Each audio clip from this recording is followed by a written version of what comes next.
day and say your affirmations. Go. Wake up every day and say your affirmations. Go. Wake up every day and say your affirmations. Go. Wake up every day and say your affirmations.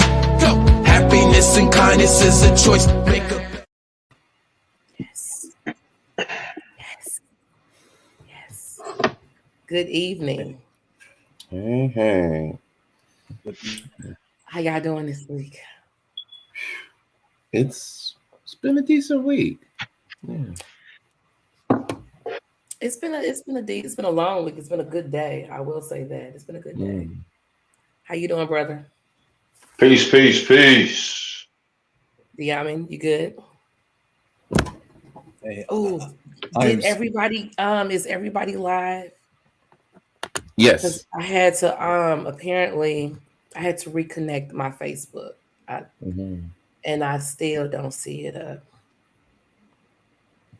Well, let's see. There's a check mark by all of these up here, so it should be there. Okay, wait a minute. There it is. I'm good. Okay, I'm cool. live. Cool. All right. Yeah, Well, we'll I'm go ahead and get started.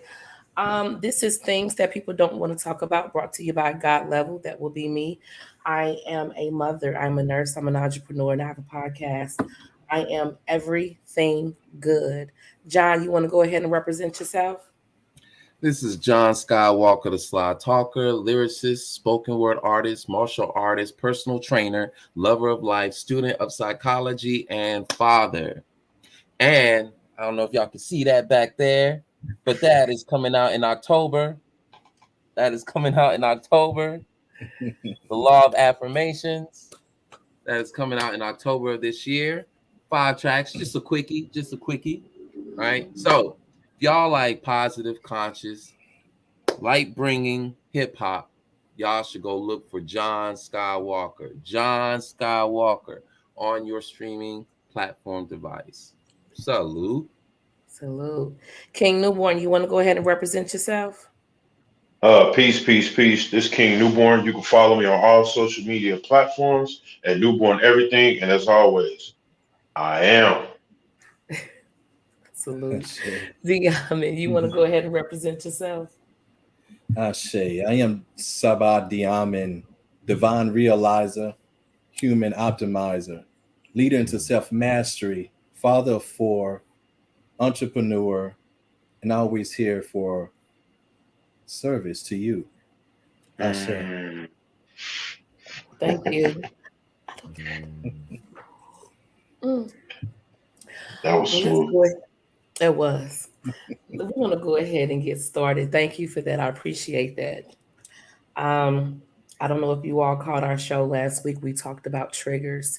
So this is a follow-up from triggers on how to resolve your triggers. But before we go into that conversation, let's discuss a short description of triggers, which is an intense emotional or physical reaction. This reaction is the result of information received or perceived by any of the 5 senses. Signs and symptoms of internal triggers can be anger, anxiety, feeling overwhelmed, vulnerable, abandoned, out of control, loneliness, muscle tension, memories tied to a traumatic event, pain and sadness. Emotional triggers, rejection, betrayal, unjust treatment, challenged beliefs, helplessness or loss of control, being excluded or ignored. That's just a small. That's basically what it is. When it comes to resolving your triggers, first off, you want to be mentally aware of your triggers. 2, take a step back and think. Ask yourself questions. What do I feel? Am I angry? Am I happy? Determine the cause of the intense emotion. It can come from a negative childhood experience, anything traumatic. Be curious. Fighting your triggers is pointless. Don't ignore them. Instead, be mindful. Be curious and think deeper. Acknowledge your feelings. Get you some space. Be open-minded. Kind of some quiet time to kind of just reflect on why you're feeling that way. I wish, because it can be intense. I suffered from this 2 weeks ago, and it's powerful. It is very, very powerful. And then practice positive action if you're having a negative, if you're suffering from a negative emotion, practice a positive action. Um, Stop, pause, get some peace, question where is it coming from, be curious, and then move forward. Y'all have anything y'all want to add? Because I just be getting straight to the point. You do. You do. You sure do. You got right in. Hey, like we She didn't dove warm up in. the engine, no foreplay.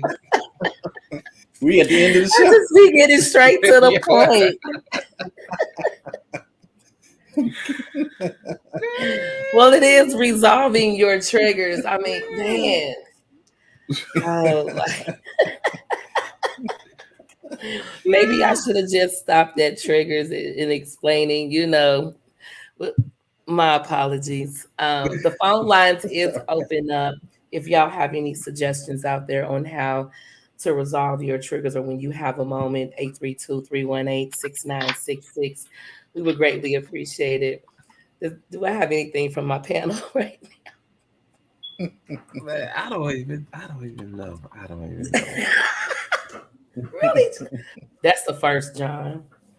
I don't even know. Well, I say let's we got time, so let's break this down. We do. Slowly. I am so sorry. Okay. We got time. So okay. Let's think about these different levels of resolving. Yes. First thing is detail. Okay, let's go into detail on this, So because I think this is your triggers. Go ahead. I'm sorry. So okay, so being mentally aware. Okay, so let's talk about awareness. That is a good one. Mm-hmm. That's a good one. So let's talk about awareness, being consciously aware. And what I love what you said too. You said don't fight them, just be aware of them. Yeah. And what I love about that is because fighting them creates a whole nother condition that's going to run parallel to that existing condition. Okay, so you have to be very careful about this. But awareness is very powerful. So this is now when you can separate yourself, because that's what being aware is separating yourself from the emotional trigger in the first place. So now being that you have to understand this, you have to know what is you. So that which is being aware is you. That's the true you. The fact that you could step away from it, realize that your person, which is your body, is going through something, is feeling a certain way, So the fact that you can take a step back and observe that, be an observation of it, which is what the awareness is, right? So now that the fact is that you can step back from it, that means that you can separate yourself from it. So if it was all you, then you couldn't separate from it. But the fact that you can lets you know that trigger resides in a part of your being that is you. All right. So that's the first thing to be aware. And I know that takes a little bit getting used to, because a lot of people think that we are what we feel. We are the things that we go through. They even think that we are our bodies. They think we are that. And so the thing is that these triggers and these emotions, they only reside within the person, within the body. And remember, I think I said this before, but even the word person is a derivative of persona, which means of sound. Okay. So your body is only a vibrational instrument for you to detect through your five senses, through vibrations, detect the experiences that you're having in the physical world. That's it. But what is that is residing within that vehicle is the consciousness. You are consciousness. You are the consciousness that is within that vehicle that's experiencing the physical world through senses, through vibrational senses. Everything is vibrating, right? Right. So this is the first thing is to be aware of, is that it's not you, and you have control of changing that. You can step off, say, okay, I see what's going on. And so remember, that's just an effect, and the causation now has back on the realm. Consciousness can traverse back to the mental realm and change your way of thinking, change the way you're perceiving what's going on. Explore that. And then this is how you begin to do it. That's why you don't fight it. You just become aware of it. And then you produce another condition or causation in the mentally to change that effect that you're happening. That's happening. Anyway, that's what I wanted to put in there. Anybody got anything else? And it is said that if you're having a negative emotion, practice a positive action. And that could be just the smallest little thing. For me, it's cat videos. Hey, man, you can't go wrong with those. Really? I'm sorry. When I'm feeling some kind of way, I go watch cat videos, and it makes me smile. It makes me laugh.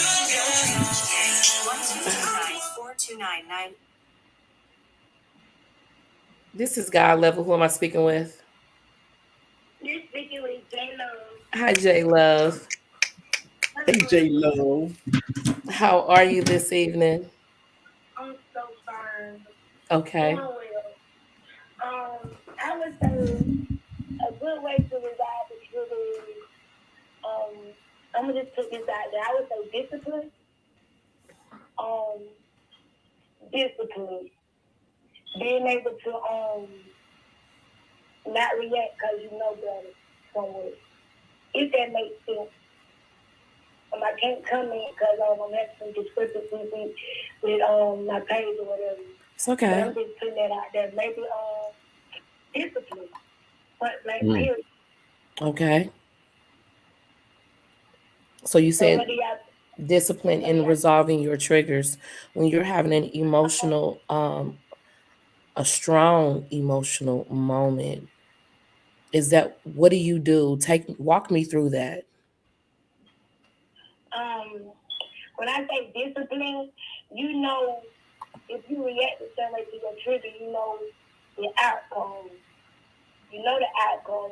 Okay. So your trigger can go a lot of ways, and it can also cause a lot of problems or whatever. So once you learn how to discipline yourself, okay, and when somebody tries to trigger you or something triggers you,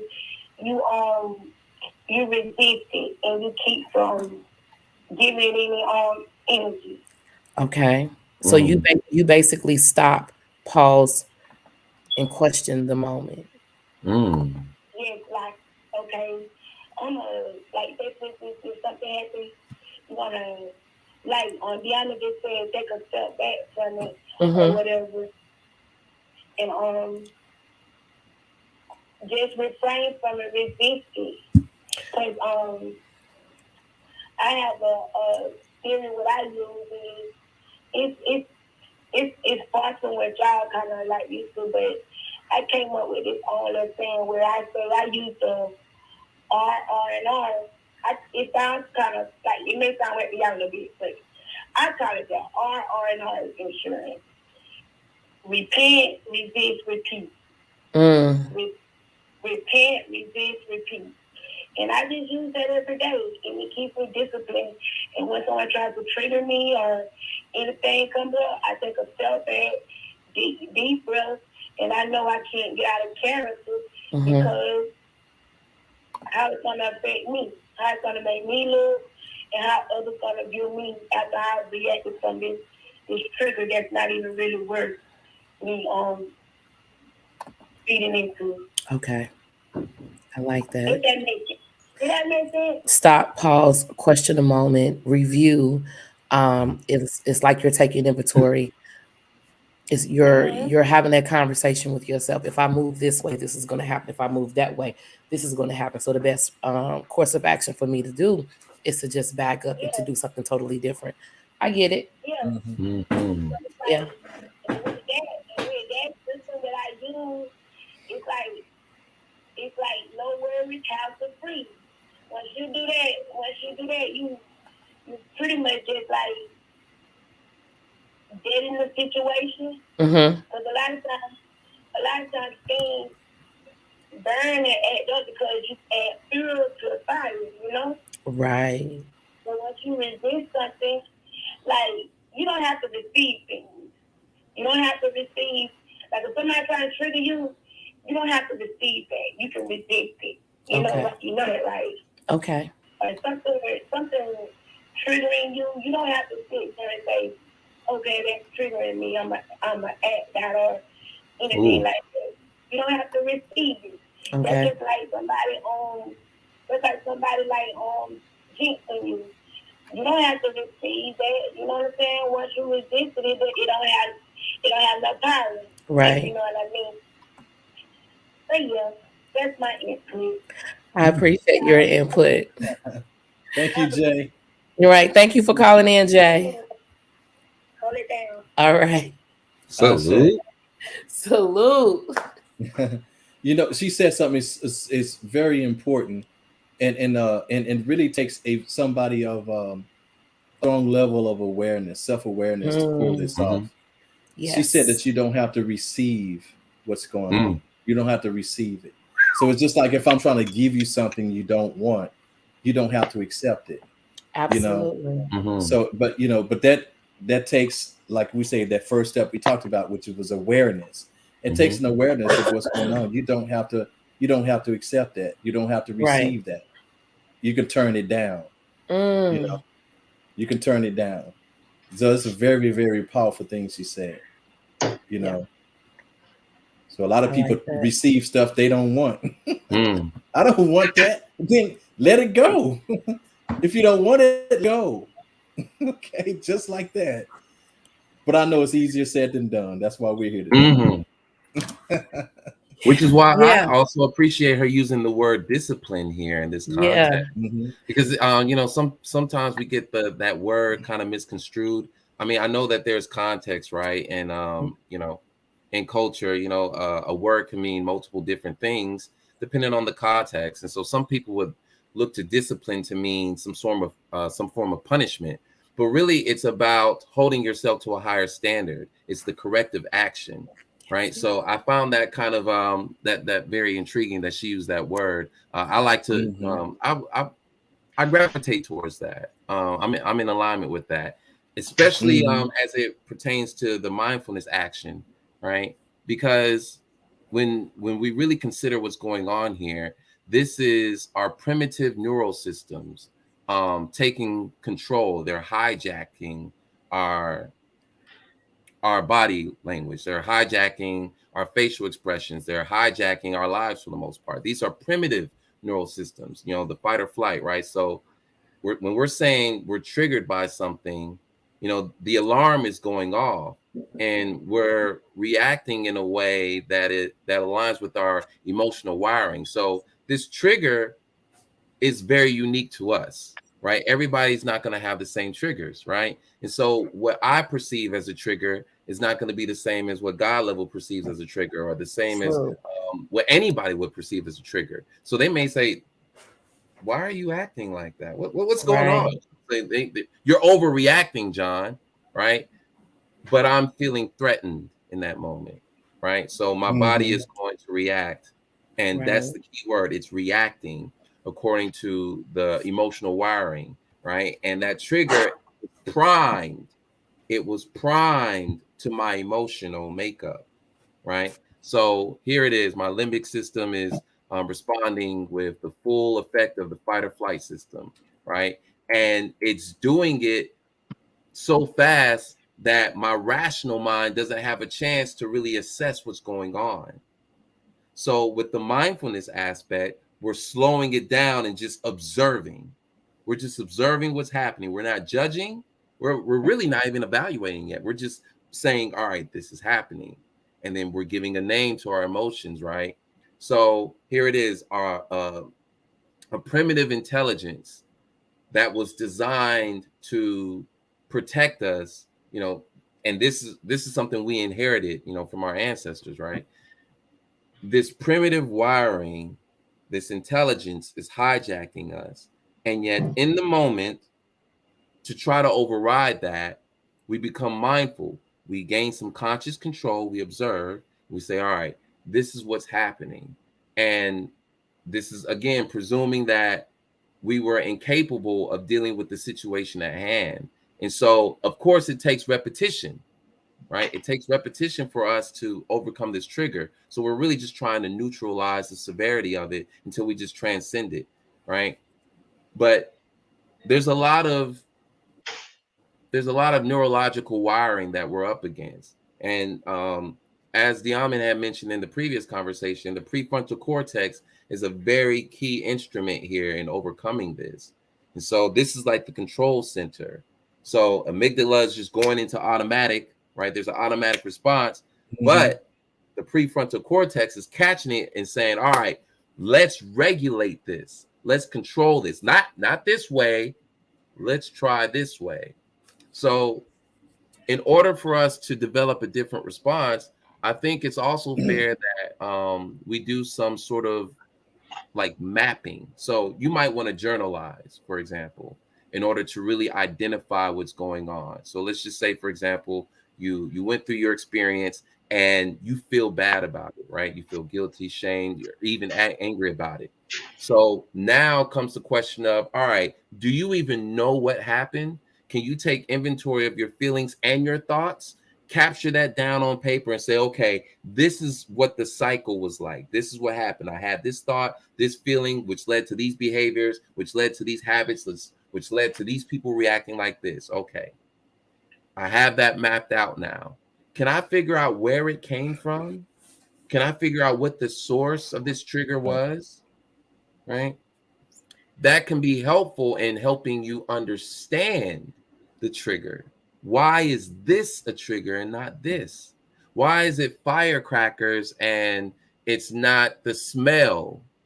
Why is it the road and not an actual car?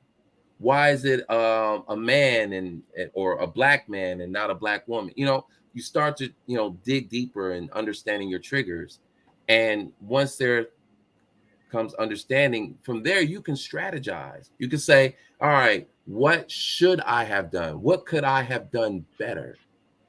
So you can literally create a map for yourself in terms of how you want to behave in the future, because the trigger ain't just going to go away on its own. It ain't going to go away without a quote unquote fight, right? You're trying to extinguish this behavior. You're trying to extinguish this reaction and replace it with something healthier. Okay. You don't want to fight the trigger. You want to understand where the trigger came from. Correct. I like what Amina said. She tries to go back to at what point did her mood change, so she can identify that moment and then move forward and then try to replace it with something positive. Yeah, that was the next step, is to identify. So we're there. Identify the trigger. Identify the trigger. Yes. And that takes some searching and courage. Take some courage and searching, but what it also takes is a great deal of honesty and integrity with yourself. It takes a great deal, because a lot of people like being the victim. Yep. You see, they like being the victim, so they won't even think it's them. They want to think that this is they see nothing wrong with the way they're feeling about a situation, because they look at it as, this is what somebody did to me. Nobody has the power over you to make you feel a certain way. You're feeling the way you feel about it is the way that you have determined and decided to feel about it. Nobody can disrespect you. You can only feel disrespected. It's all about how you interpret it. It's all about how you interpret it. You have to maintain and keep your own power, because as soon as you get triggered by other people, then you have now relinquished power over to them. That's what you've done. And so this is why it's important to go through, identify what it was. We understand that these things are chemical. We understand that they're chemical. They're happening in the body. And it's important to understand that these chemicals that actually are now ready, they're almost like ready to attach to those receptor sites on each cell in your body, because that's how the triggers happen so readily. But what you can do is you can reformulate that chemical concoction that's in your body. You can reformulate it. It's like Master John just said, that you have to create a whole nother situation in order to deal with a response like that. You have to create another response, a desired response, and practice that response. In every, I would say do it in meditation, and also make sure you practice it when the situation comes up. Make sure where the awareness comes in at. You can be like, oh, here I am. I'm in this moment. Okay, so this is what I want to do. You can be having all this talk to yourself, like I'm right here. Okay, I see it. Okay, I feel this feeling coming up. So this is what I'm gonna do instead of doing what this feeling is telling me. I'm gonna do it this way. Right. So we call that initiating the wheel. Go ahead and wake that wheel up. Wake it up. Make it do its job instead of the emotions doing its job. Okay, so do it that way, and you keep practicing that. Before you know it, that right response will become a knee-jerk and reaction in your life. It takes time. Be patient with yourself, but keep at it. Keep at it. Mr. Harding asked the question, how would soul ties play in this and identifying? Sir, I'm trying to understand what your question is. Can you soul please give us ties a or call? trauma bonds? Yeah, because I need for him to be clear. I don't know if you're hearing me right now. Call 832-318-6966. I want you to clarify that. What do you see? The question, you see it? Yeah. No, I don't see it. Hold on. You see it now? Yeah. Soul ties, yeah. And remember, those things are all concepts. Soul ties. It's no, those are just terms packaged up. That's not real. Okay, it's not real when we talk about soul ties and things like that. That stuff is what are we really talking about? Is that still just another scapegoat term to where we have no control over what we're doing because somebody else who's tied in with our, or what have you, just because this person is here to. Now I believe in a twin flame energy. Only because we everybody came here with a polar opposite, and it's not necessarily a polar opposite, but a polar complement that we are to resonate with at some level of our existence. We're to resonate with that. So that's the goal, is to finally get to the point to where you and your soul in your twin flame are in resonant frequency. So this is like the lower soul, and you have a higher soul. We call the lower soul the ka, or the cat. It's really pronounced cat. And then a higher soul being the ba, or the ba. Okay, so we got those two. The job is to have the cat to from frequency to vibrate to the level of the ba, so they can finally match and then go and create and then you have this eternal life, this eternal soul is now created. So you have that on that level, but also on a horizontal level, you have you and your divine complement that meets up every so often in your lifetimes. That meets up. So as far as that, so that's the only thing I can think of, a soul tie being something that's more tangible and real. So if that has anything to do with it, but it does play a part into revealing to you where your weaknesses are. Where your emotional and spiritual weaknesses are. An emotional is indeed a spiritual weakness. If you have a trigger, that is indeed a weakness.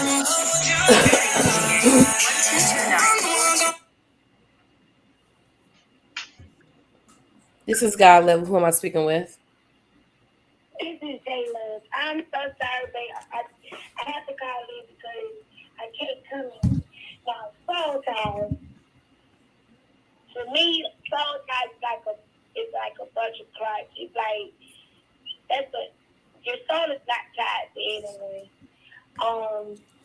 I think it's an excuse, or people use that to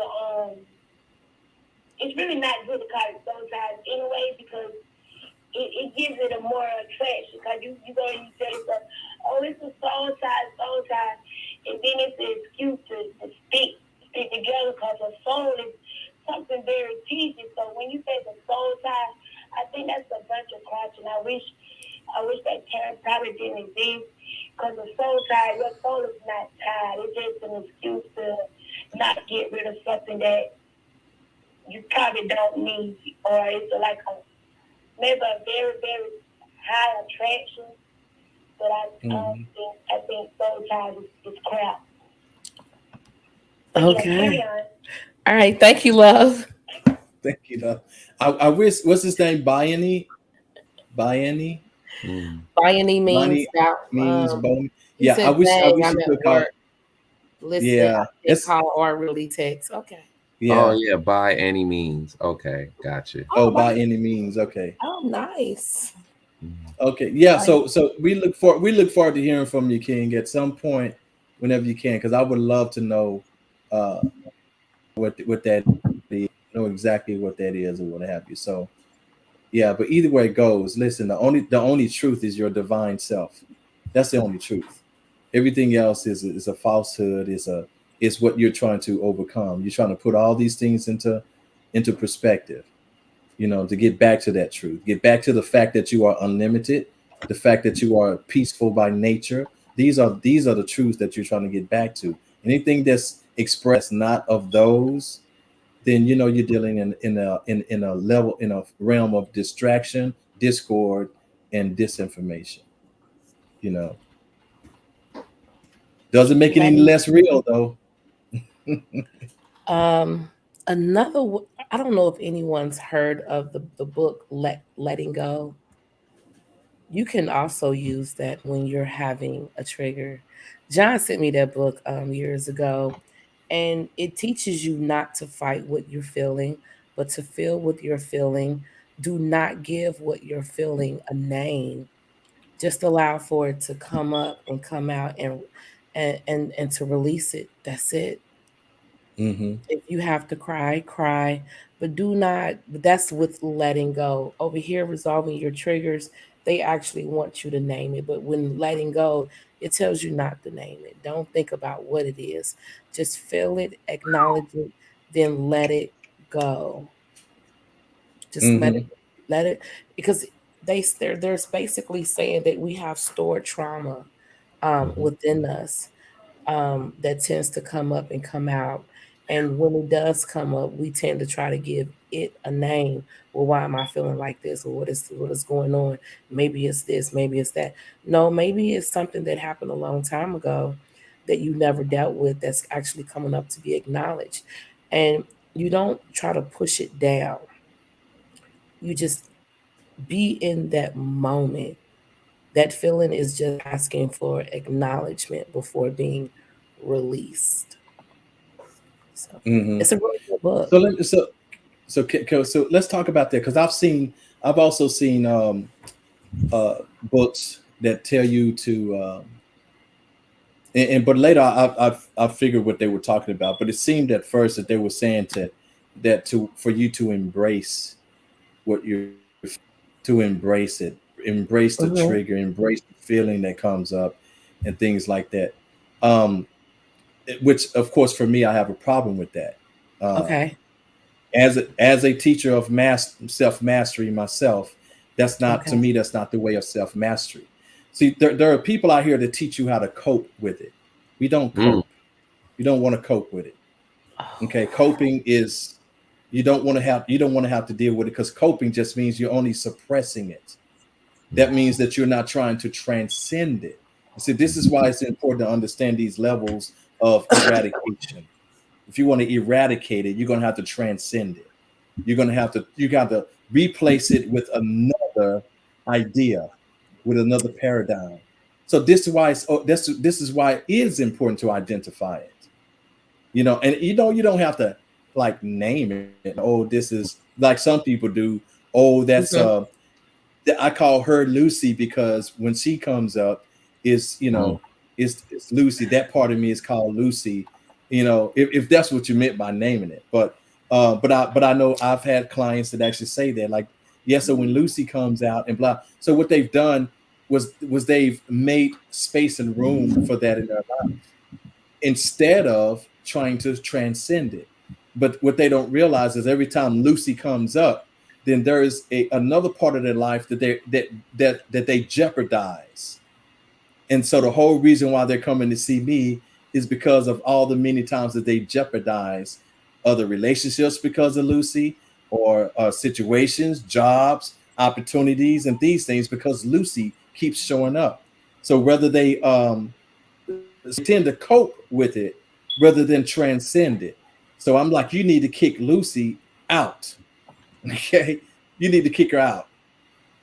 You know, so yeah, so that's what it's about. It's about not suppressing, not taking up board, not allowing that to take up board in your space, in your spiritual, emotional, and psychic space.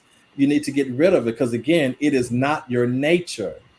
It is not your nature. It's part of the discord from keeping you from excelling to your highest potential. Okay.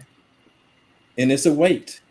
It's a weight. So I always, and I just, again, I just I challenge things like that because in my studies and in my practice, somebody who has overcome a lot of those things, I'm like, I can't sit with that dude. The dude that I used to be, I can't sit with him. He gotta go. Cost me way too much. So so for the most part, that's what I wanted to say about that. Make sure you're not suppressing it. Make sure you ain't coping with it. How do we get rid of it? And this takes a very proactive thing. So we have written down, after we identify the trigger, establish a new beneficial ideas in its place. Establish new and beneficial ideas in its place. Once you identify what that is, once you understand what it is, then you start to establish a whole new intentional idea that you want to replace it with. As Master Skywalker said before, you got to replace it with something else. Yeah. So that's important. Yeah. So I want to speak on that. Anybody? Go ahead. I told you what I do. I failed miserably 2 weeks ago at my trigger. I'm not gonna lie. Miserably. I think back on that moment and I wish I would have took a different route. I wish I would have stopped, paused, just allowed myself to feel what I was feeling and let it go. Now I try to avoid things that will cause me to trigger, to trigger a negative emotion. I try to stay at peace, but when it does happen, I can just take a step back, pause. The pause is a beautiful thing. Yes, it's important. If you catch it in the beginning and not, as John would say, which I am guilty of doing, is I'm going to say it, ruminate. Ruminate. I tend to do that.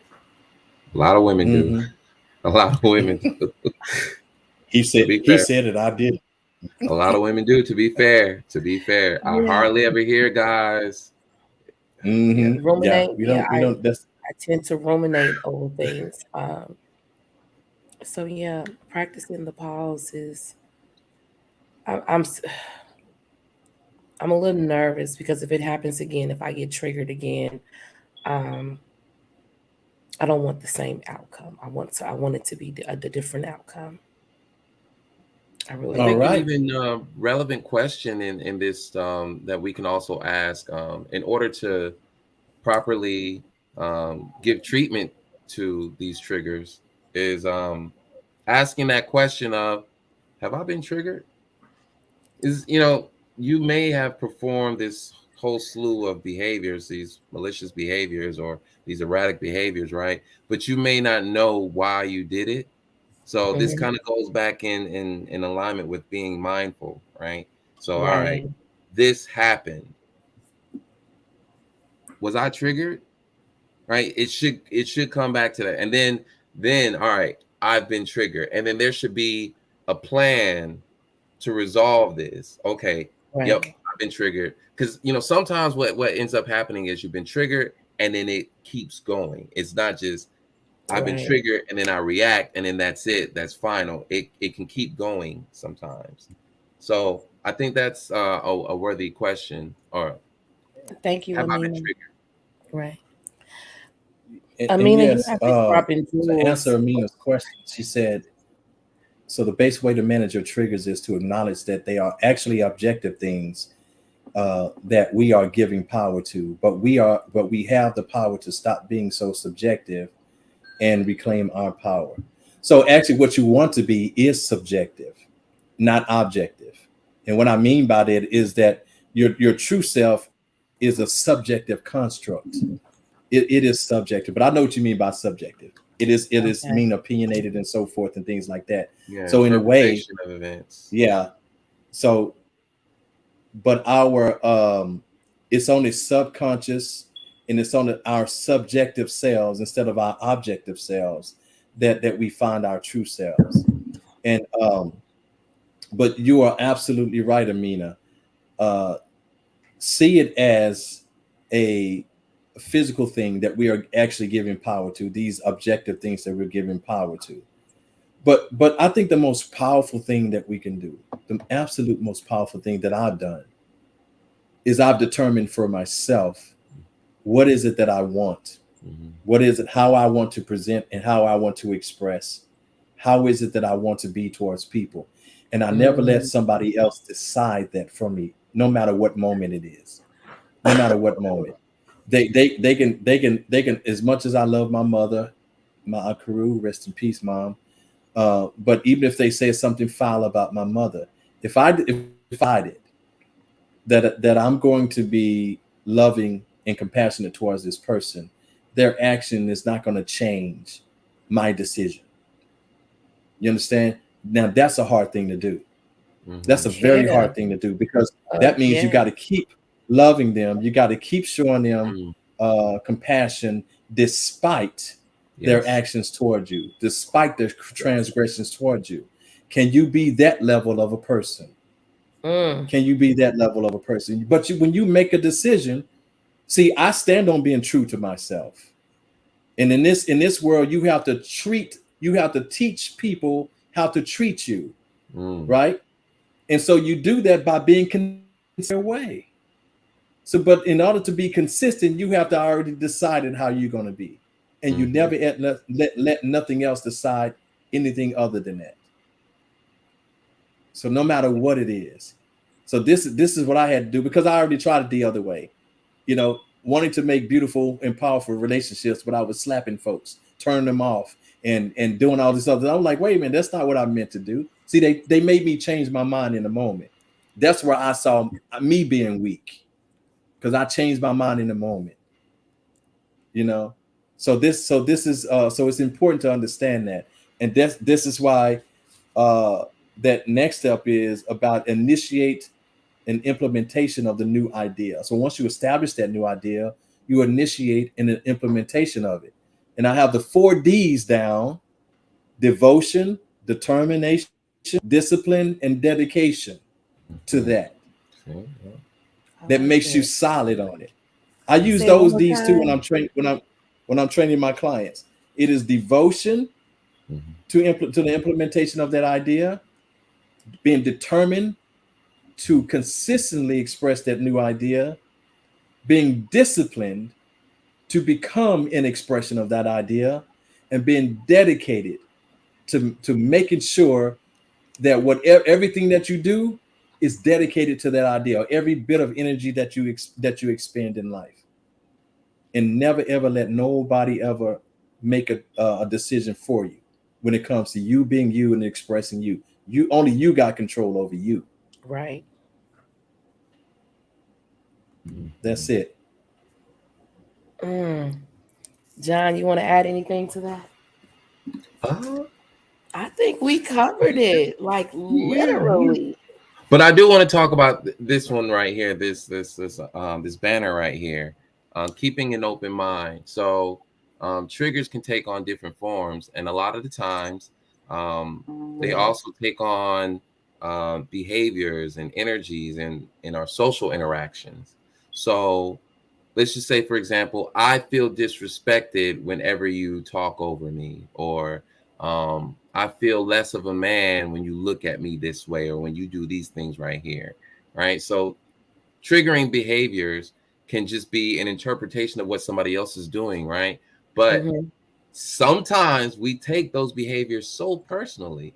Actually, often we take those behaviors personally. It can be strangers as well, but just even within the context of familiar relationships, right? But I just wanted to throw that out there, that part of your healing journey and part of, you know, resolving and overcoming your triggers is to keep an open mind when dealing with other people. Some people's actions and their words, some of their actions and words could trigger you as a byproduct of their own emotional triggers, and it's unconscious, right? So they may not be aware of it. So therefore, there is some responsibility shared in communicating that, hey, this is a trigger for me, right? Now, this is presuming that this is someone that you care about, all right, or someone that you have a pretty decent relationship with, right? Everyone has unique emotions bubbling underneath the surface at even any given time, and you may not know what's going on unless they clearly communicate that, right? And as we stated before, there is the possibility of misinterpreting behavior and intention when you don't know someone that well. And so it makes it even more important to consider their perspective. So it leads me into saying that once you get to the point where you have inventoried your triggers, and you can at least understand their source, and even if you after mapping them out, you have a plan of action, a plan of execution, in terms of, all right, this is the standard, right? You want to also take into consideration that if you're interacting with other people and people have the potential to be a trigger in some way, it would be wise to communicate those triggers. I had to learn that personally in my journey when I was with my ex. Actually, it wasn't even just with her, but with my ex fiance, I had to learn to communicate that.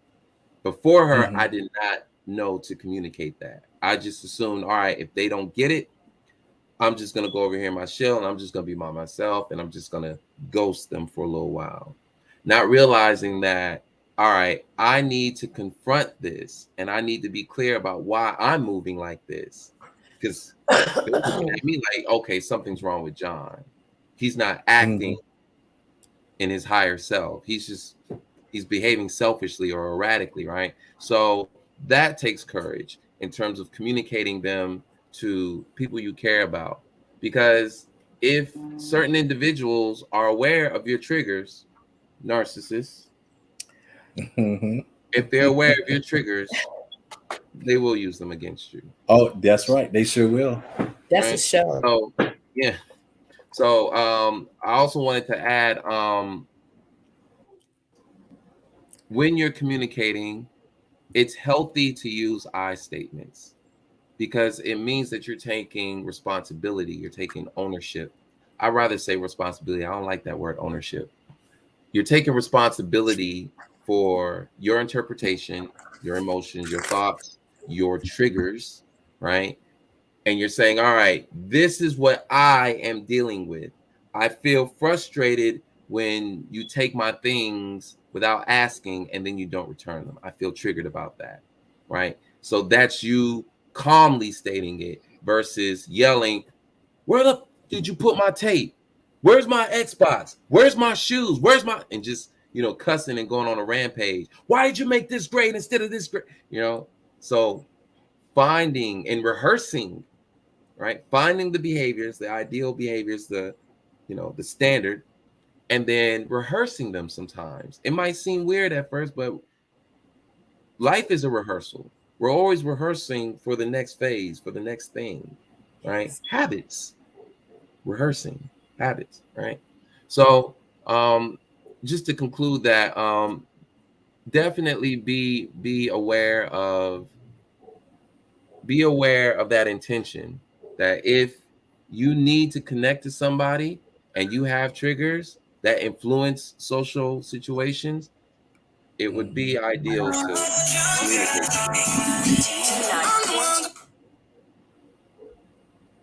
This is God Level. Who am I speaking with? This is Jay again. Go ahead, honey. Oh, okay. I need the to say those 4 D's again. Okay. Can you say 4 D's? Devotion. Yes. Yeah, go ahead. You ready? Yes. You want me to? Because I You read can it. tell. Go ahead, Devotion. Devotion. Determine. Devotion. Determine. Discipline. Discipline. And dedicated. Discipline and dedication. Mm-hmm. Thank you. You're welcome, honey. Mm-hmm. All right. Somebody's listening. Yes, Ashe. Ashe. I see you, and I see Amina out there taking notes. Man, right. devotion, determined. Yeah, there it is. Amina, you've been There you dropping some jewels, honey. I'm surprised Yes, you yeah. haven't called in yet. You know that number, 832-318-6966. I always enjoy. And what is? Oh, I'm gonna wait till she calls. I want her to call because I got a question. She's been very supportive on our live. I want to make sure I'm giving back the same love. I don't know when she's scheduled, but go ahead. Go ahead. I didn't mean who was John. Go ahead. Oh yeah. I was right there. I was at the tip. Yeah. You know what? Okay. Is there anything we can add to this? Oh yeah, I mean. Yeah. I want because I have questions for John, if that's okay. Will you ever stop getting triggered? No. Yeah. Well, hold on. Yes, you can. No. Yes, you can. Let me getting triggered. Yes, that's what this. The first thing is to know that you can stop getting triggered. That you can overcome and transcend all of your triggers. Yes, you can. Teach me. So that's the objective. Remember, like I say, and this is, remember, I never tell you nothing I can't prove. Okay. So you, by nature, your natural response to every challenge in life is peace. That's by your nature. Now, if you're not responding with peace, instead you're responding from the standpoint of your triggers, which is nothing more than emotional conditionings set by previous experiences undealt with, right? So if that's what that means, you have failed to establish your true self and your true and natural response. Something else is in the way of that. Okay, so you have to now, this is why it's important to identify it. So you can now get it out of the way. What is that? What is that why am I feeling that this way? Because I'm not supposed to. Something is out of order in my natural or my automatic response to this. What is that? What programming is there? What condition has been set? And regardless if you never can pinpoint when it was set, but still identify that it is one. And you need to start dealing with that. You need to start dealing with that. So this is, you can't want to have triggers for the rest of your life. It is the one thing that's messing your life up. All right, it's messing your life up. Nothing else is. It's just the fact that you can get triggered. Everything else is literally water on the bridge. It's only momentary experiences passing by. Now, because that moment and that experience comes up, you attach to it with an emotion. And even though the moment's gone, but you still feeling the experience. Meanwhile, drumming up all kind of debilitating hormones within your body, cortisol, epinephrine, and so forth. So you got all this stuff that's now eating away at your organs and causing disease in your body because of one moment that lasted a split second passed by and you still holding on to it emotionally. You better get over them triggers. Okay. Okay. You better get over and learning how to, hold on. I've been dealing with it for so long. I thought maybe I can just learn techniques to be able to handle them when they come. But you're telling me that I can 100% get away from that? Yeah, I'm guaranteeing you you gotta that. think now. I'm Okay. guaranteeing you that. Talk to me, Mhm. because I've just like Your learning brain was techniques. primed. Your brain was primed to that trigger. Right. There was a time where that did not trigger you.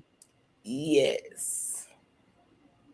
So Okay. why couldn't that be undone? Like this is the Okay. brain is this is neuroplasticity we're talking about here. You can rewire the You're brain. right. We're just talking Yeah. about relearning here, right? Yeah. Deconditioning, deprogramming, relearning, right? It Okay. doesn't matter what name we're giving it, right? Mhm. We're shifting. We're shifting from this. He said conditions. We're shifting from this condition to this condition. The brain is just paired to this, right? This is like behavioralism 101, right? Where they perform the experiments on mice, animals. Okay.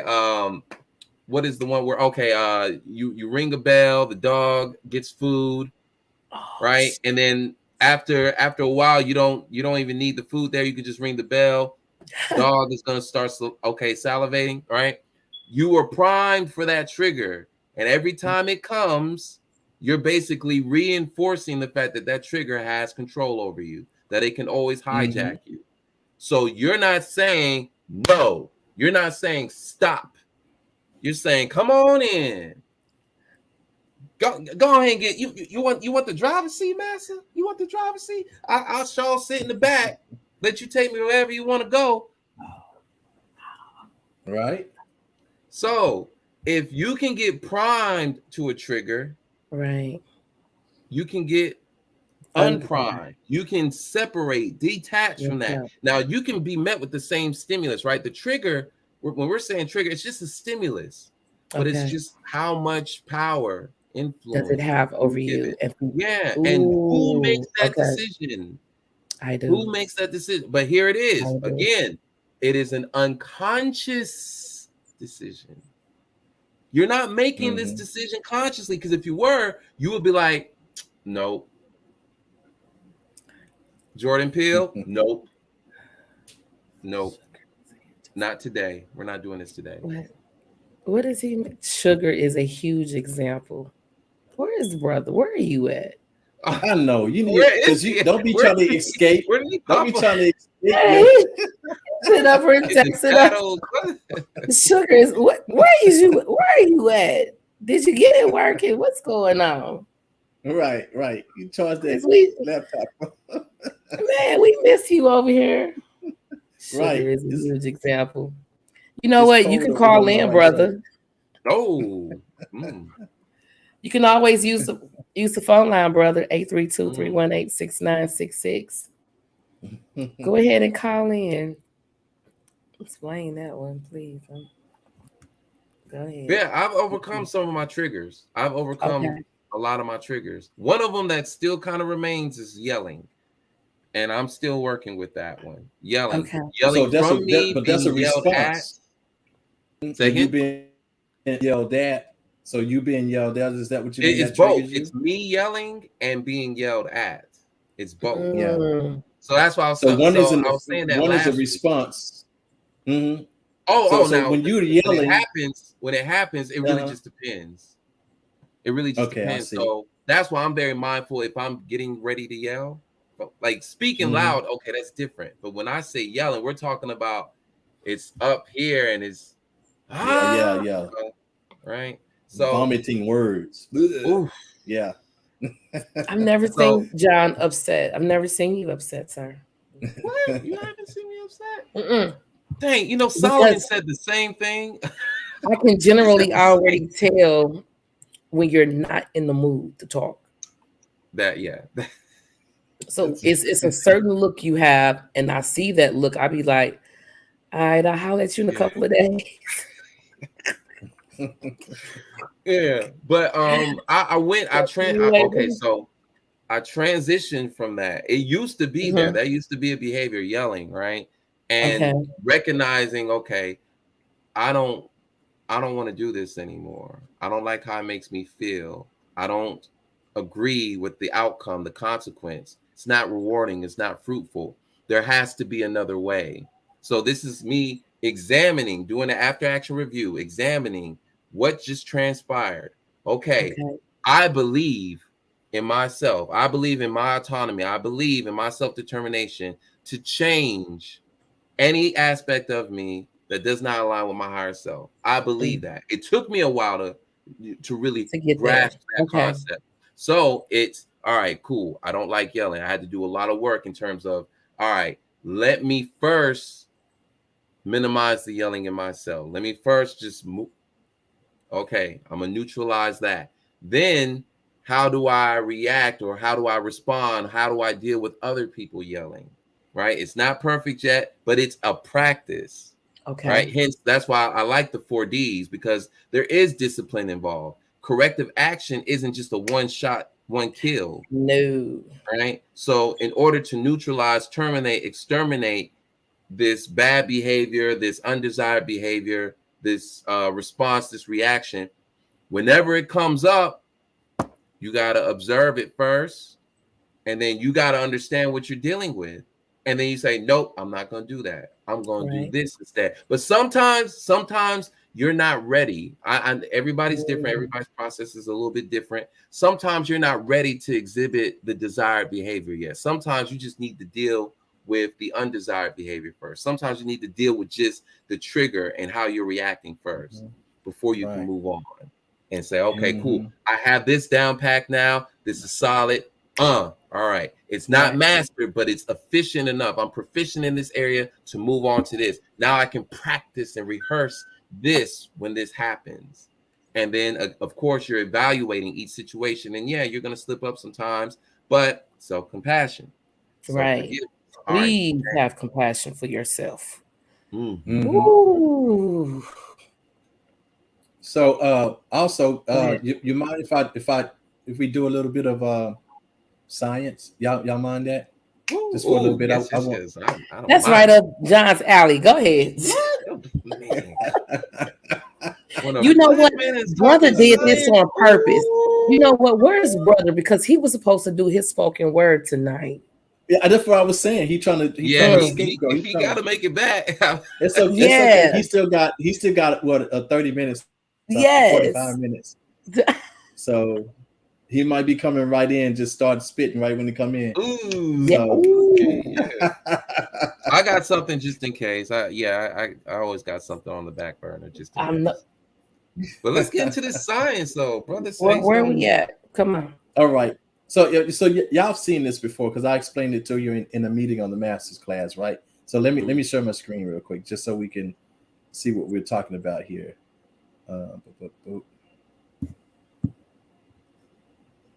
Okay, here we go. All right, so here what we're looking at too. Can you take the banner down, the question down for me, John? Thank you, beloved. So what we have to also look at, and these are different receptive states of the brain, of brain waves, right? So we got from beta brain waves down to delta brain waves. Beta brain waves is pretty much the brain waves we're in right now, right? And you can see that the hertz is 13 to 40 hertz, or 13 to 40 cycles per second, right? So this is the conscious mind is computing or processing information. So this means is that the conscious mind is 100% active at this time. It's fully awake. So we're in this waking state. Now, once we begin to sit down, whether we're going into meditation, I usually show this chart according, in relevance to when we're talking about meditation and everything.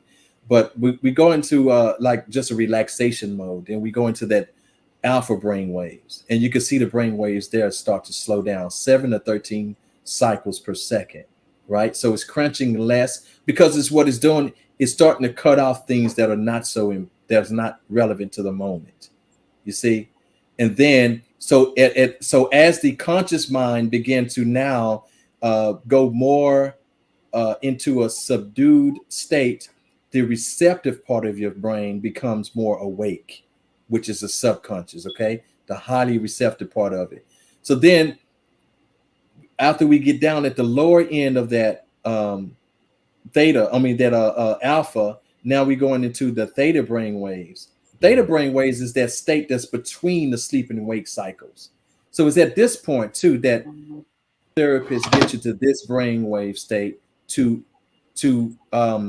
interject different programming. So when I was talking about seeing and then initiated the implementation of those ideas, this is the brainwave state that you want to do that in. This is where you can like speak directly, so your will or your intention can directly implement a programming to your subconscious in this brainwave state. This is how hypnotherapists do it. That's why when they get here and they can convince you that you're a chicken, and then when you come out, come back to the beta, you think you're a chicken, because somehow they've interjected a message in their programming, instantly rewriting your program. It doesn't last long unless you repetitiously do it, right? And then after we go into the lower end of that theta brainwave state, then we go into the delta brainwaves, which is when you're completely asleep. Okay, so this is deep sleep. At this point, the subconscious is fully active, the spirit is fully active, but the conscious mind is completely subdued. It is completely non-functional at this point. There is no voluntary actions going or functions going on. So the life force is the only thing that's really active at this time, because your body is still very much active. You're still breathing. That is not a voluntary function when you're breathing when you sleep. Your heart is still beating. Your body is still processing, not just processing nutrients, but it's also gathering up waste and detoxifying at this time, depending on what the quality of sleep you're getting. So you still got all of that going on, right?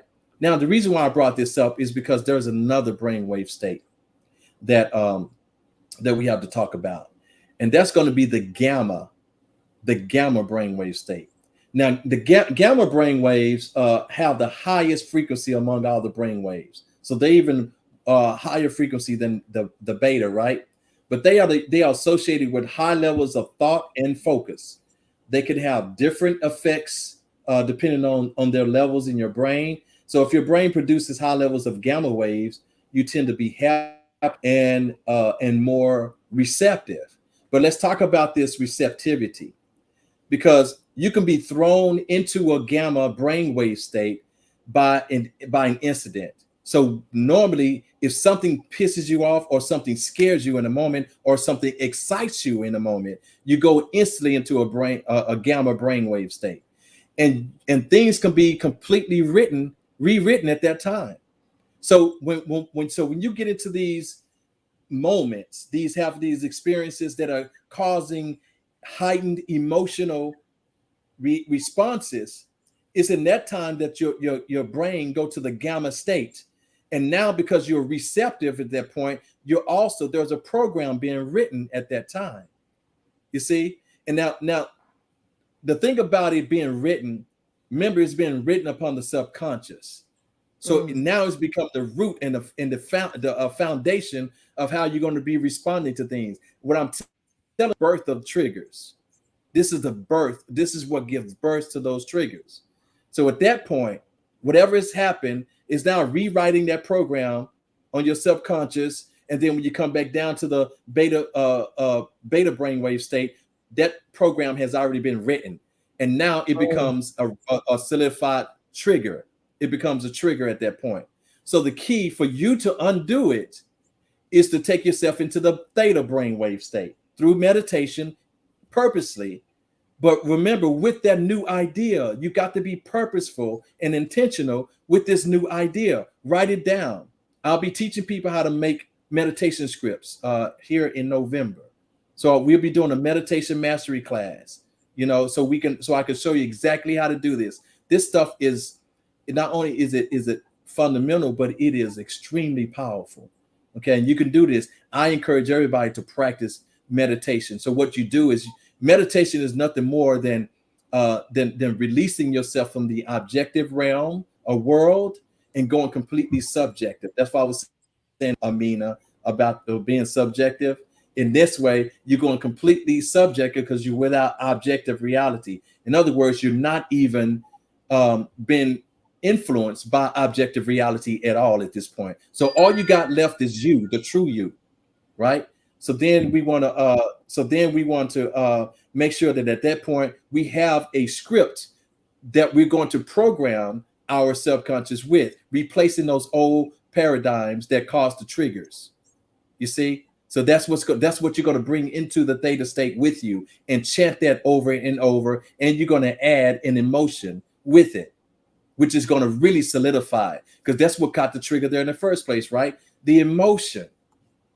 That's what got it there in the first place. But it was also a high level of receptivity to that emotion by the brain, by the gamma brainwave state that you had gotten into when the incident happened. All right. So I just want to let everybody know this going on in the body, psychologically and physiologically, and also the associated hormones. Remember what that program keeps those hormones on a constant supply. Now you got your drug dealer right there with you. You know, so every time something comes up, you get triggered. That's the drug dealer slipping you your crack. That's what it is. He's slipping you your crack because you need your fix.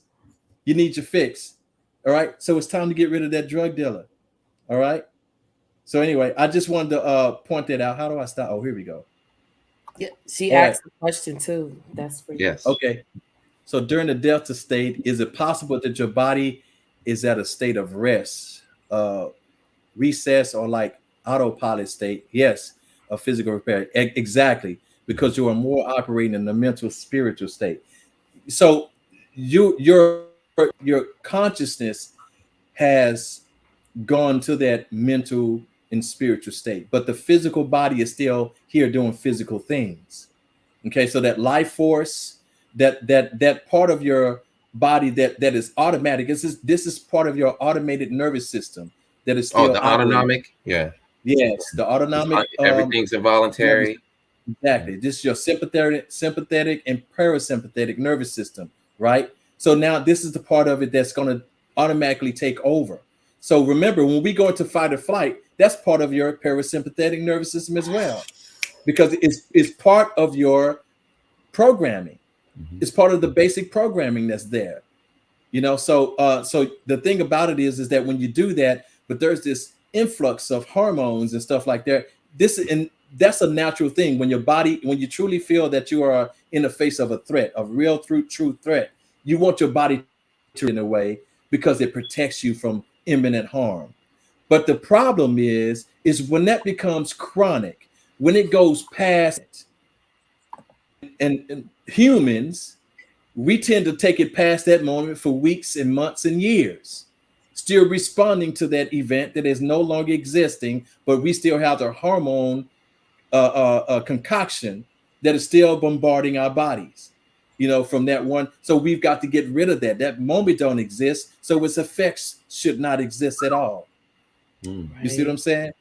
So yes, you can get rid of the triggers, beloved, and you should get rid of the triggers because they make you oppose your true natural self. Right. All right. Oof. This be therapeutic for me. I don't know if y'all know this or not. This is therapeutic for me. I swear. I say. It really is. Oh my God. I hate brother is missing all of this. He's somewhere. Oh, he ain't missing it. He's on YouTube or somewhere.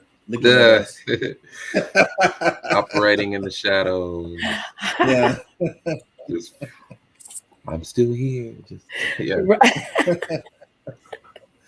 I say. I don't have anything else to add. Do you gentlemen, y'all want to take it away? Brother, I did want to just further expound on my response to Amina. But yeah, that when you're in the delta state, that's the state where your body does repair. So this is why sleep is so important. Okay, yes. This is why sleep is so important because you listen. That's the anabolic process when the body starts to repair itself, build itself, repairing soft tissues, harmonizing, bring your body back to a state of homeostasis. It's not just because you can close your eyes and lay down in the bed. We're talking about real true sleep. Okay, we're talking about real true sleep. Okay, it's like a deep sleep. So do whatever it takes to get a deep sleep. If you're not sleeping well, fix that, because night after night of low quality sleep can lead to obesity. It can lead to diabetes. It can lead to high blood pressure. All that kind of stuff. So just make sure, and don't listen to Steve Harvey when they talk about when he trying to convince everybody to sleep only 4 hours and work. Don't listen to him on that stuff. Yeah. All right. So just make sure that you get your sleep, and if you can't sleep well, figure that out. Figure out why you can't sleep well. And what does she say here? She said, in your opinion, is our egos more so tied to our physical selves? I can't wait to hit that one. And a lot of our triggers are egotistical responses and emotions that, like you said, end up being like listen here. Ego is threatened. Our ancestors have already dealt with this. We have deified every aspect of our true self. One of the true selves. So unfortunately, well, I won't even say unfortunately, but the ego is the last thing that we step into in the physical body. So the ego is what gives us. So it's truly in this proper place. It gives us our sense of uniqueness. But when it's out of balance, it brings about arrogance, and it only sees differences between you and somebody else. So not uniqueness, but differences. You see what I'm saying? So now because the ego wants to be identified and it wants to be validated on these. So even those who try to identify themselves as victims, that's still of the ego. Yep. So yes. So this is why. So the ego was personified by the deity Set. That is the base and root word of Satan, or Setian. Which is what it was at first. So if you want to know where the devil is, he ain't in hell. He resides in you. Okay. Now, yes, the ego gives birth to our emotional conditionings, and that itself, man's negative emotional aspect, is what they call apep. Even the Greeks call it apathis. It is the arch enemy of Ra and Osar, the divine force and your true divine essence. Okay, so it is the arch enemy of those two. So in other words, if these two, when you're in the emotional state, this is apep got his coils wrapped around you, a big serpent. I mean, you can't imagine this. I got pictures of that too, but you have to imagine this very powerful, strong serpent. And the reason why he's in the personification of a serpent is because energy flows like a serpent, and emotions are energy. Okay, and it's big because these things become so big, and it becomes a big task for us to overcome. Okay, it's not impossible, but overcoming it builds character. This is how you develop your divine self, by overcoming it. You have to pursue by all means the overcoming and a transcendence of your lower emotional nature, getting rid of your triggers. You must do that. You must be a personification, an example of peace personified. You are God incarnate. That's what I'm telling you. And so you have to make sure that you be devoted to. This is what you're dedicated to. That is what you're determined to be. And you develop the discipline to always present that way. All right. So it's very important. Very important. All right. So that itself is what self-mastery is. So I always look for ways to get us there. I don't deal with the coping thing. I don't do the coping thing. We don't cope. We transcend. Okay. That's how we do it. Ashe. Okay. You hit on something that never mind. I'm gonna wait. I'll remind you though. Go ahead. God. Yeah. Oh. You know what? I'm gonna take it tonight. Okay. The ending. Yeah. I want to remind everybody out there, if all this becomes overwhelming, supreme option here, talk to a therapist. Therapy provides a safe, non-judgmental space for identifying triggering situations and helping you to explore the potential reasons behind them. Okay. A therapist can also help you practice using more productive communication strategies to express your emotions in any situation. And they can also offer guidance, support, instruction as you work to heal the source of your triggers. Ultimately, what we are saying here, folks, is practice mindfulness and critical thinking. Using the executive functions of your brain,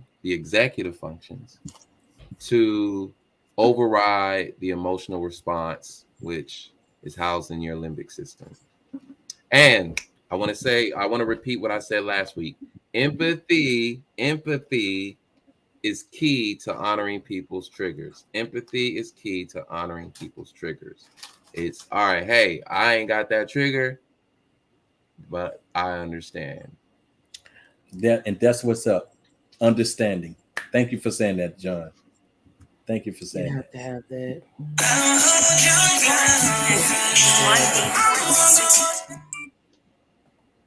I'm sorry, who am I speaking with? Hi, Amina. Woo! Okay. Wait a minute, can you hear me? I can hear you. Okay, go ahead. There you go. Peace and blessings, Queen. Peace and blessings, family. Peace and blessings. Peace and blessings. Thank you so much for everything that you broke down. I mean, everybody made a major contribution, but I definitely appreciated how you broke everything down. It was just very needed, like, for me to hear it in that way. And because I'm working on that. And it was really funny. I had a conversation with my husband earlier. Was that yesterday or today? I don't even know. Time is not always relevant. And we were talking about that because we're both Muslims. And so there's this element in our faith that we are working to. So I talk, because I'm still spiritual, so I have a lot of spiritual background and stuff too. I just chose the path to Islam because for me, it was going to give me that element of discipline that I knew I needed. Like before the path of spirituality that I was on, I didn't have any parameters. I didn't have any discipline. And for me, that level of freedom, I wasn't growing because I was just all over the place. 1 minute I'd be here, and I might be kind of consistent. The next day, I'd be taking my pace at whatever, strolling with leisure at whatever pace I want to go because I didn't have, I didn't have anything to necessarily answer to or whatever. But I love that as where I am, truth is truth. So, like, I recognize that even in the terms of what it would translate over to me trying to, break down the same concept to other Muslims, or if I need to have this conversation with a Christian, I would know how to say this same thing, to them from that format because I also used to operate within the religion Christianity. And so our ego is something that I've been, like, definitely battling with. And so I knew that I've always known there was a difference in myself. Like, I knew that there is an ego version of myself, and I knew that there was always a higher version of myself. And I knew that the ego version of myself wasn't necessarily me. It was like a choice that I would lean into at times, and a lot of times it was based upon triggers, like as we're both saying. Triggers or just learned behavior and programming, or just whatever was going to validate my ego, which was mostly always emotionally based. Like, my emotions seemed to validate and strengthen whatever conditions and preconditions that I wanted to have based upon my ego. And my ego is useful because it helps me to preserve my body. Because my ego doesn't want anything to happen to my body, because if something happens to my body, then my ego isn't attached to my spirit. So my ego isn't going to live forever. But my essence, my true self, my spirit, my soul, like, that's eternal, but my ego is not. And so that's what I've been always able to figure out. And so as I've grown, and this past year has been a year of me learning to release. Like, my birthday's coming up next month on the 20th. And I just been steadily, like, each year, it's like I have a different thing that I know that's going to be my thing for this next year, like, for the new chapter. And so, like, one year I remember I had to let go of identity itself. Like, I had to get rid of this idea of thinking that I had this one way of being identified. Because as you were saying, oh my God, this is so trippy. And so that's what it was. I read this book called The Invitation by Ryan Mountain. And she was explaining the idea of, like, just stop trying to have an identity. Because if you're trying to have an identity, you're not even being you. You're not being you. You're not being your true self, because it's you trying instead of you actually being. And then it was going into what you were saying too about your ego being so, like, haughty and arrogant, and it finding differences between you and another person instead of appreciating that there's, unique qualities and attributes. Right. And so I remember, I think it was like my 25th year, my 24th year, but I was turning 25.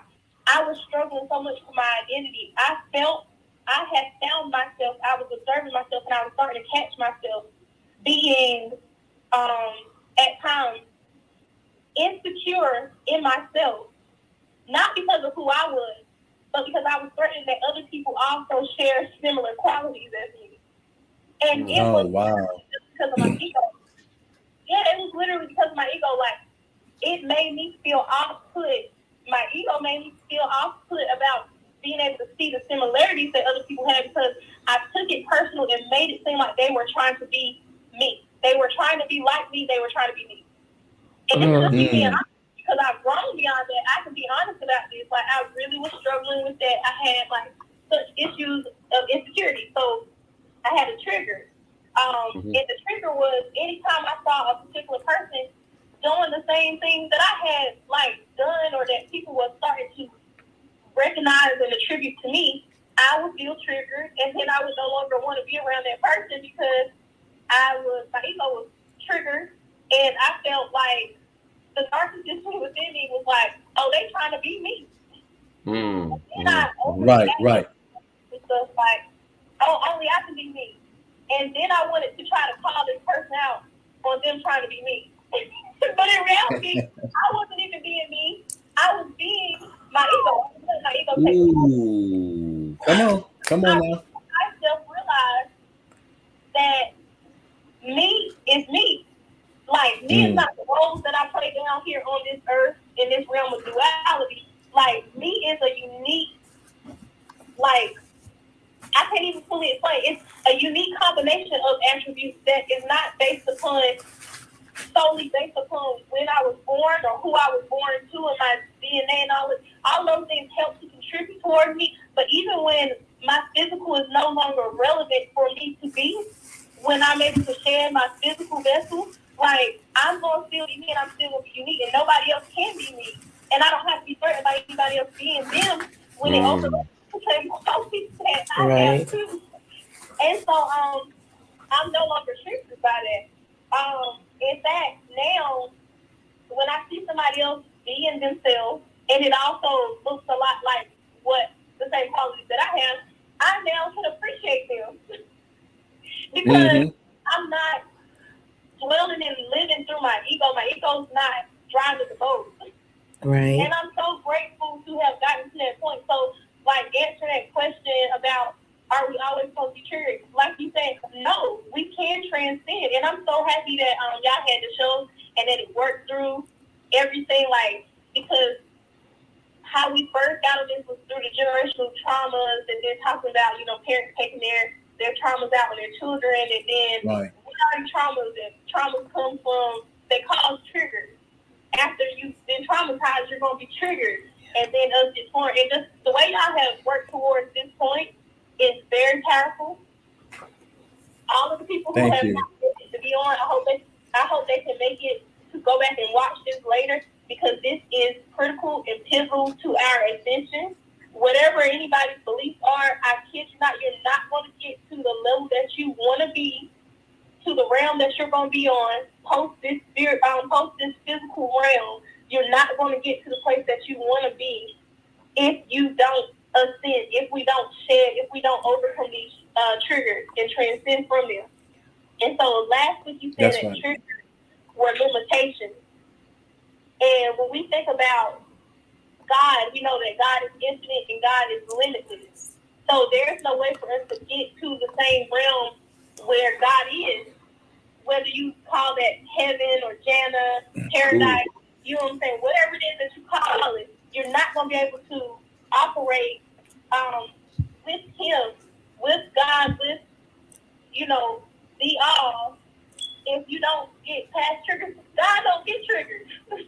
That's come on. Triggers.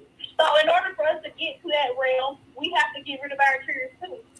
And us being down here is a means of us purifying ourselves so that we will be in the state. Like, I think of Earth as a place where we can get ready for a party. And like, if we're not doing what we need to do, we're not going to be ready to go to that party. Like, you're not going to be able to, you can RSVP with your mouth, but if your actions haven't helped you to actually be prepared, like, you just sent an RSVP that you not going to be able to honor. And so I think a lot of people like to think that they're going to ascend and get to a certain spiritual level, and they don't because they're not disciplined.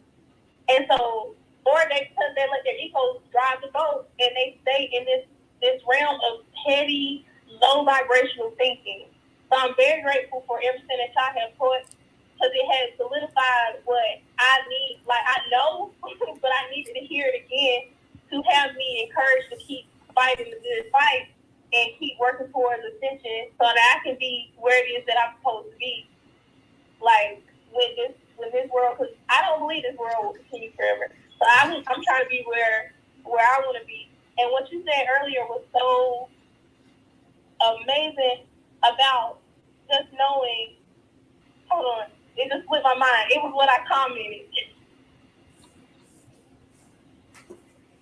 Which one? You had a lot of comments. Yeah. Hold on.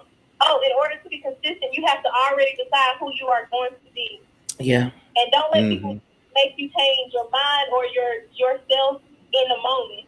Like, that really stood out to me because I kid you not, your true self is who you decide that you're going to be. It's who you make commitments to be, like, and become. And you can't be something unless you're in the process of becoming it. And one day you're going to be what you've been becoming all along. But if you're not figuring out and shedding, like, process of elimination, getting rid of our egos, getting rid of our triggers and things of that nature, you're going to stay who you are, which is not necessarily who you're necessarily meant to be, but it's who you condition yourself to be because you never did the work. So that's right. Yeah. Wow. That was a mouthful. No. Don't leave just yet. That was a proper summation of what we've done over the last couple of shows. Yes. That was a proper summation what she just did. That was a complete and accurate summation. And thank you, Amina, for not just being not just for joining us, but you are listening, you're implementing. And I can see that you're taking this into your spirit for redevelopment. And man, I can't tell you what that does just for me. So I'm sure I speak for my brothers and sisters here. That's a good feeling. That's the best way to be compensated. Best way. So thank you, beloved. But before you go, I've noticed that you've been doing some lives on Facebook. How often? Piece of cake. Talk about it. I have a company that was started back in 2013. It originally started out as just an entertainment company. It was something that I was just trying to do because I was tired of working for other people, and I went home, inventoried my skills, and I was like, if I could do something and get paid for doing it and it not feel like work, what does that look like? And it was me working with children and playing and entertaining children. So I started my company. Unfortunately, once again, I wasn't a very disciplined person, and I have this quality about me where I tend to play in the backdrop of things. Like, I don't like assuming a leadership role. So it was hard for me to be my own boss because I'm not used to being a boss. I'm used to being in the background. And so I kept finding myself betraying myself and choosing to go work for other people over the years. I'm grateful for all those times that I did that, though, because I did gain skills and different things from that. And the greatest skill that I learned was me realizing that you got to choose you. Because working for other people and trying to make their dreams come true, like, it's going to always lead to resentment. Long story short, I could never get my mission to line up with what they said their mission was. Or sometimes I feel like I understood their mission or saw a vision more clear for their stuff than what they did for their own thing. And then it created friction because then I was told I was taking over or blah, blah, and yada, yada. So then it burned something within me that made me say, I'm going to go back to work for myself. So I came back after having my daughter, and I was pushed out of my job as a manager of the homeless shelter, local homeless shelter here. And I started back working. My business was called Piece of Cake. The adage, so Piece of Cake, something is easy. My nickname is Cupcake. And so Piece of Cake is a double entendre, which means, like, it's also a part of me, piece of cake. And now my mission has been reshaped and redefined with this company because I realized we can't just keep entertaining ourselves to death. We got to start entertaining ourselves, but also enlightening ourselves. So I've become very serious about education, but using elements of entertainment to shift people towards education and facilitating tough topics and things of that nature. I'm certified to teach reproductive health, which I more so try to focus on abstinence, helping young people to understand the power that they have if they're not bombarded by hormones and over emotional thinking that prompts them to move towards sexual engagement. A lot of times, based upon our culture and music and different things, they're engaging in sex as a means to validate themselves, as a means to gain popularity, as a means to get money, as a means to just be liberated. And I'm just like, no. In order for you to become the best version of yourself, you need to learn who you are. And if you're already sharing yourself when you haven't even fully haven't gained an understanding as to who you are, you're giving away pieces of you before you become whole. So I want young people to practice abstinence so that they can get a better sense of self before they start giving themselves away to somebody else.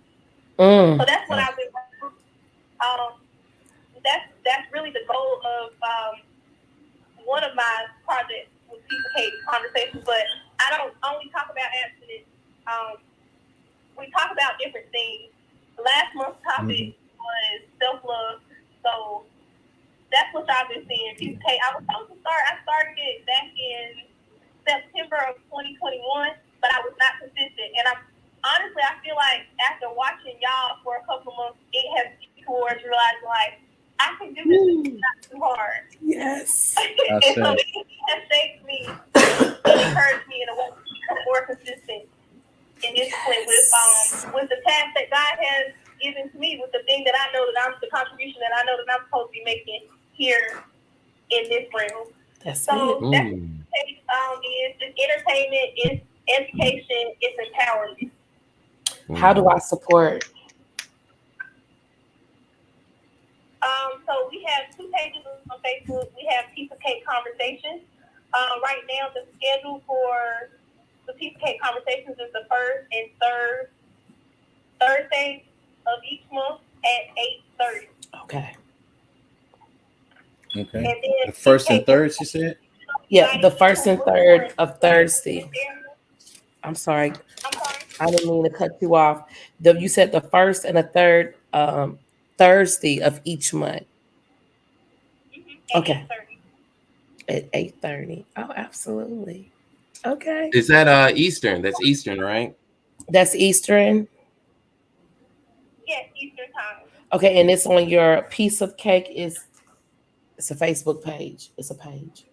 Yeah, piece of cake conversation. I'm gonna see if I can tag it in the comments. Please when I get tag back on all the of line. that in the comment section. And then the entertainment part is more so for this area because right now I'm local, but I'm in the PD region of South Carolina. Okay. But if I had the right bag, I would definitely travel because I need the resources to be able to meet people where they are with the things that I do. So I do face painting. Okay. Sessions, face popcorn and inflatables and snow cones and cotton candy and all of those things. And what am I missing? Oh, facilitation. Now, facilitation and speaking engagements. I would love like any speaking engagements because I want to travel. So okay. And I feel like that's one of the ways that I'm going to be able to move throughout the world is that my gift is going to make room for me. And so, speaking engagements. If you know anybody looking for empowerment speaker or like I said, facilitating or training and coaching for like your team, just to kind of like build a rapport and all those things, then I'm good. Oh, awesome. Awesome. Oh my God. Piece of cake. Please. How old is Amina? How old are you, Amina? Probably 26, 27. I will be 34 on October 20th. What? 2 What? days before my son's birthday. She is a Libra. Mm-hmm. My daughter's a Libra too. Happy early birthday. I wrote it down just so I can remember it in my notes when we get closer to our podcast. I don't know. Let me see. Let me look. It's on a Thursday. Your birthday's on a Thursday. You have any plans for your birthday? I do not. This year, I just know that I want to be in a state of peace. That's so it. I'm not putting any pressure on myself.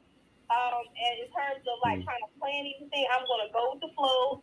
And I'm going to appreciate myself and be present on that day. That's my only plan. That's it. Like, I'm not trying to book anything, or I'm gonna go where my spirit leads me so that I can be fed what I need to on that day. Oh man, I can appreciate that.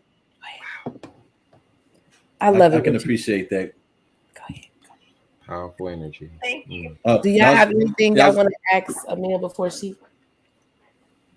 Yeah, I just want to say I can appreciate that when most people, me being also a fitness professional, I never understood why on people's birthday to celebrate life of going on another year, they damn near kill themselves by drinking, smoking, doing and staying up late and going out doing all this stuff, ruining their life force, and which not something I've ever done. But I never understood it, so on your birthday, you always want to promote life to ensure that you get another year. And that's why you celebrate a year later, but you also initiate another healthy year of life. But you can't do that with drinking and all that stuff. So I appreciate your words. You are wise beyond your years, young lady. Yes, indeed. You are. Thank y'all for contributing to my wisdom. Honestly, I can't say that enough. Oh my God. Ashe. You're welcome. Ashe. Thank you. Thank you for calling in, Miss Amina. And I look forward to seeing you on your live the first and third of Thursday of each month. All righty. Love you too. Love you too. I gotta go. Wow. I gotta go follow that page. So piece of cake of conversations. Piece of cake conversation. Is that what it was? Mm-hmm. Yeah. This guy level. Who am I speaking with?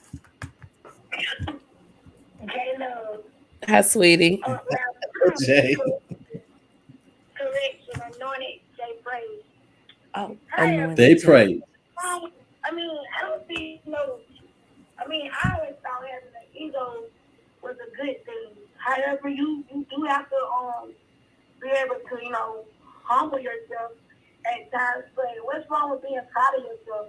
And to me, I kind of got out of the trying to form an identity thing because it's a known fact that identity can be stolen.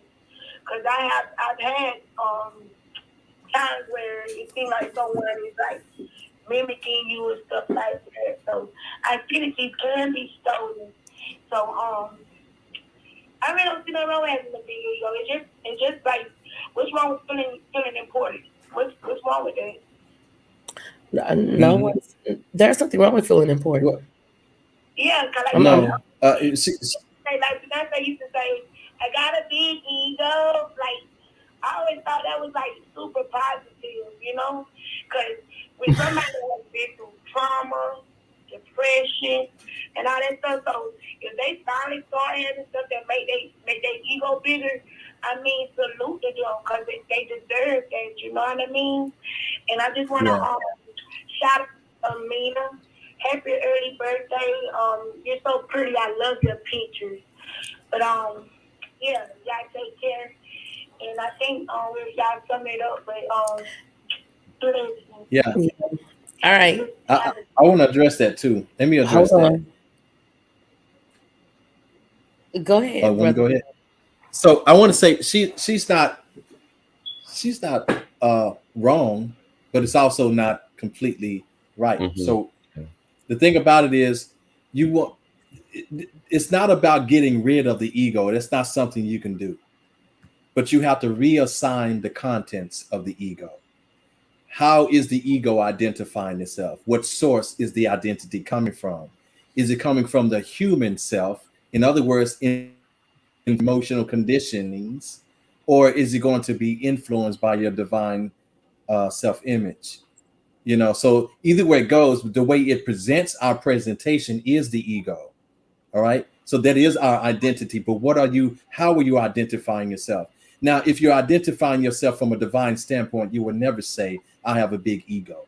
You will never ever give it any type of upliftment or acknowledgement to that, because that itself that's a very arrogant thing. And we know that that's a scapegoat statement. This is when you're trying to escape the holes in your own foundational understanding of self. So we call that low self-esteem, you know. So then when you're trying to say it again.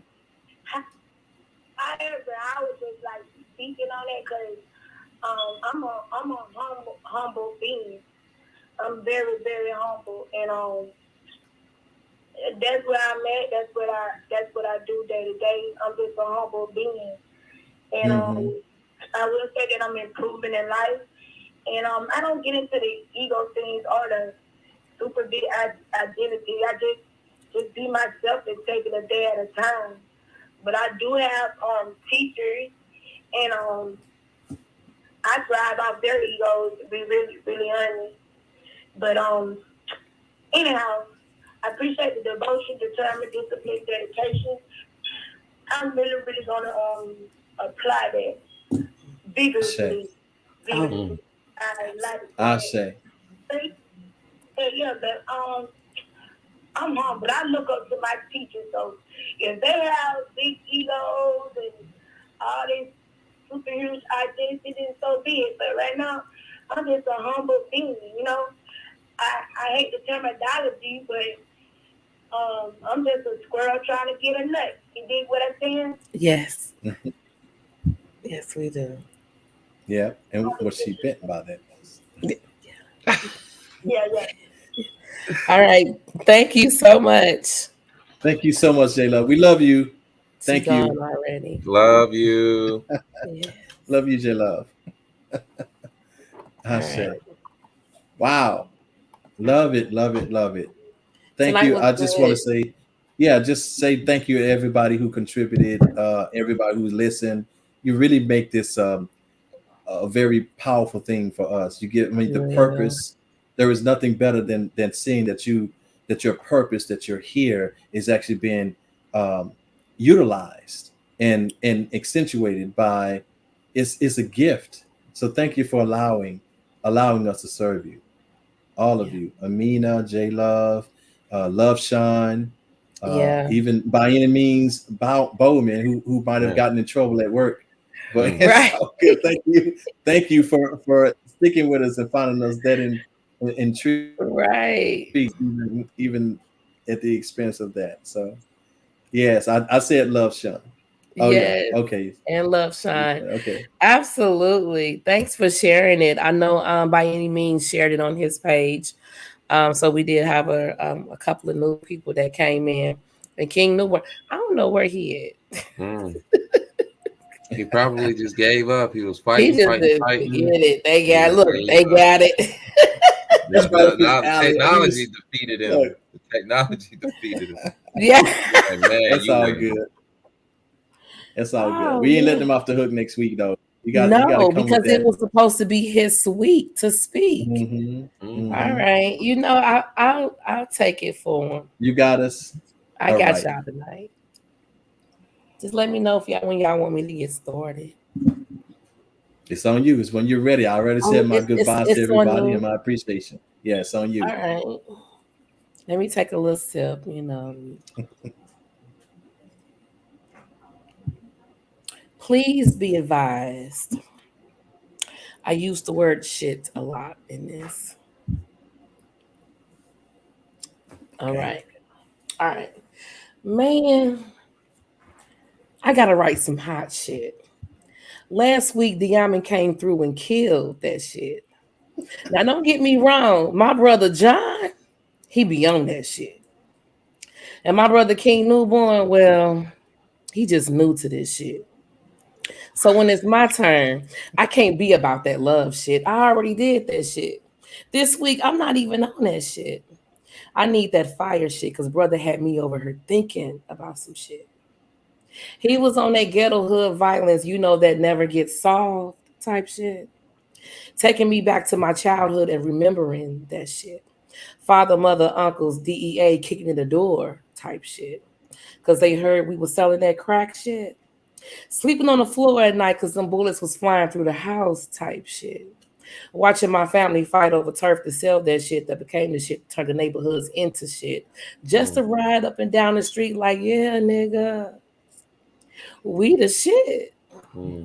That's that bullshit. Being embedded in us so that we don't aspire to have shit or be shit. And was too blind to even see that shit because we too busy celebrating that shit. And even till this day, we still be on that shit. Nowadays, corner boys get beat out by businessmen in suits, $400 billion a year on that shit, selling a product and taking out a whole generation just to have respect put on their name type shit. My company bigger than your company type shit. Not to mention quarterly earnings and dividends, PPOs, and profit sharing. Well, that's that Wall Street shit. But anyway, I remember that shit. And I knew early on I didn't want no parts of that shit. The world is bigger than Grand Natural Bridge and St. Louis Avenue, yet some parts still look like shit. I can't help but to feel my family was a part of that shit. But I'm not on that shit. I tried that shit and I wasn't cut out for that shit. I couldn't help but to think of the babies going without because their parents were strung out on that shit. It just didn't make no sense to be a part of that shit. I'd rather be a part of the solution than the problem. Coming up with answers to solve them, helping to break the chains around my people's head because they used to send them around their wrist. Clenched fists, grit teeth, sentences being handed down like giving away time for free. This can't be me. This can't be us. So far removed from in God we trust because we haven't looked in the mirror and accepted the fact that God is us. Now that's the type of shit I'm on. This is God level things that people don't want to talk about. We will see you all back here next week. John, you got me.